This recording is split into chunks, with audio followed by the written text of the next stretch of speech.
여러분 안녕하세요. 강남구청 인간 국어 조은아 선생님입니다. 자, 우리 이번 시간에는요, 새로운 강의를 위한 OT를 진행해 보도록 할 겁니다. 우리 DNA 어휘 깨우기 실력이라는 강의이고요. 선생님과 함께 DNA 어휘 깨우기 기본을 하고 있는 친구들은요, 이 강의도 같이 병행하셔도 좋을 것 같아요. 우리가 이제 어휘라는 게 양이 이제 조금씩 점점 넓어지는 것이고, 좀 어렵다 쉽다의 개념은 아닌 것 같아요. 그래서 기본과 실력을 함께 가셔도 배로 우리가 어휘력을 높일 수 있을 것 같습니다. 자, 그러면 기본이 되는 이 OT 한번 진행해 보도록 할게요. 우리 이제 첫 번째로는 교재 소개입니다. 교재는 독해에 강한 어휘 DNA 깨우기 실력편이라고 보시면 되고요. 기본편과 같이 다시 한번 병행하셔도 괜찮습니다. 자, 단계별 학습으로 진행이 되는데요. 기본과 유사한데 하나 추가된 것이 있어요. 1단계 빠르게 체크하기. 이 빠르게 체크하기에서는 내가 알고 있는 어휘의 진짜 뜻이 이게 맞나? 라는 것을 조금 실력 점검을 조금 해볼 수가 있어요. 그리고 나서 두 번째 단계 꼼꼼히 확인하기에서는 내가 알고 있던 뜻이 맞구나, 또는 내가 알고 있던 뜻이 사실은 아니고 이런 뜻이었구나, 이렇게 좀 정확하게 알 수 있는 그 단계고요. 그 다음에 이제 3단계에서는 문맥으로 소화하는 건데요. 우리가 이렇게 어휘를 뜻을 알고 완벽하게 알고 있다라고 자신하고 있어도 문제를 직접 풀어보면 그렇지 않은 경우가 많잖아요. 왜냐면은 문맥에 잘 적용을 해야 되는데 적용이 되지 않는 경우들이 있기 때문에 그 문맥을 통으로 가지고 와서 이런 문맥에서 이 어휘가 쓰입니다 라고 보여주는 겁니다. 그래서 이제 세 번째 단계에는 문제에 적용하기 위해서 문맥까지도 알려주는 거죠. 이 어휘는 실제 이런 문맥에서 쓰입니다 이렇게요. 그리고 나서 네 번째 단계에서는 복습을 하는 거예요. 지금까지 1, 2, 3단계에서 이렇게 공부를 했었죠? 우리 다시 한번 우리가 배웠던 거 복습하고 끄집어내 보도록 하겠습니다. 이런 시간이고, 다섯 번째 단계에서는 독해 더하기인데요. 여기에서부터 이제 우리가 본격적으로 문제 적용해 보는 시간을 가질 수 있었죠. 그리고 여기까지는 우리 기본과 똑같습니다. DNA 어휘 깨우기 기본과 같고요. 자, 마지막으로 하나 추가된 게 있었는데 그게 뭐냐면 바로 6단계 수능 맛보기입니다. 우리가 이렇게 5단계까지 기본에서 막 연습을 했단 말이죠.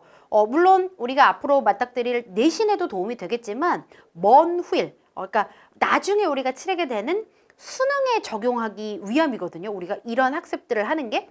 그러면 우리가 수능에도 한번 접목을 해보자 라고 해서 지금까지 배웠던 어휘들을 기준으로 수능에도 적용을 해보는 거예요. 그래서 수능 맛보기라는 것이 단계에 추가가 됐습니다. 자, 그러면은 기본편에서는 1단계, 2단계, 3단계, 5단계가 있었고, 우리 지금 해볼 실력 단계에서는 1단계부터 5단계까지는 기본과 동일하고 플러스 수능 맛보기가 추가된 거라고 보시면 돼요. 자, 그럼 이 상태에서 목차를 살펴보도록 할 텐데요. 목차도 유사합니다. 유사한데 조금 달라진 부분이 있는데요. 일단 첫 번째, 두 번째 문학 필수 어휘 관련해서 시와 소설을 공부하는 것은 같아요. 그래서 시에서도 현대시, 고전시가 이렇게 나눠가지고 우리가 필수 어휘들을 공부를 하고, 그 다음에 이제 두 번째 문학 필수 어휘에서도 우리 현대시 소설과 그리고 고전 소설 나눠서 이 어휘를 공부하게 될 겁니다. 이런 것도 똑같아요. 기본과. 3단계에서 비문학 필수 어휘를 공부를 하게 되는데 3단계, 4단계 비문학 필수 어휘도 많이 확장이 됐죠. 우리 기본에 비해서. 자, 보시면 비문학 필수 어휘, 인문과 사회, 그리고 과학기술 예술인데 인문, 사회도 더 쪼갰어요. 예를 들면 뭐 인문에서도 뭐가 있고 사회에서도 뭐가 있고 더 쪼개서 공부를 하고요. 특히 이제 과학 같은 경우도 뭐 물리, 생물, 지구과학에서 우리가 만약에 요것과 관련된 지문이 나왔을 때 독해를 할 수 있는 가장 기초적인 지식들, 뭐 어휘들, 배경 지식들 요런 것들을 조금 공부하게 되는 겁니다. 그리고 나서 다섯 번째 단계에서 문법 필수 개념어랑 한자 성어를 합쳐놨어요. 그래서 우리가 기본에서는 뭐 관용어 단계가 있었잖아요. 근데 여기는 그게 없고 문법 필수 개념어랑 한자 성어를 합쳐놨습니다. 아무래도 기본에서 문법 필수 개념어를 다 진행을 했기 때문에 크게 다룰 만한 것들은 없고, 오히려 이제 실력편에서는 비문학에 조금 더 초점을 맞춰서 비문학에서는 사실 이런 지식들은 좀 알고 있어야 된다. 그러기 위해서는 이런 어휘를 알아야 돼. 이런 것들을 좀 계속 주지시킨다라고 보시면 돼요. 그러니까 우리 실력편에서 조금 더 초점이 맞춰진 거는 비문학입니다. 이해가셨죠? 자, 그러면 이제 학습계획표를 살짝 볼게요. 기본과 똑같습니다. 우리 여기 어휘 28일 완성계획표라는 게 이제 책이 있을 거예요. 그럼 우리도 똑같아요. 스텝을 똑같이 밟아나가고요. 선생님 강의 같은 경우에는 OT가 이제 1강이기 때문에 두 번째 강의부터가 사실상 1강이라고 보시면 되고요.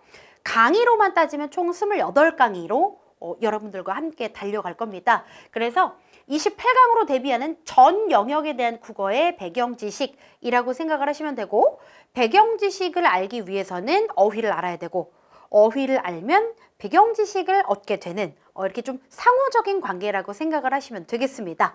자, 그래서 우리 이렇게 1단계 뭐 1, 2, 3, 4 이런 식으로 이 어휘 28일 완성 계획표가 있는데 요거를 하나씩 선생님 강의 들으면서 지워가면서 체크를 해나가시면 마지막 끝나는 날에는 우리 어휘력도 업 되어 있을 것이고 배경 지식도 굉장히 넓어져서 문제를 풀 때 좀 더 쉽고 정확하게 풀 수가 있을 겁니다.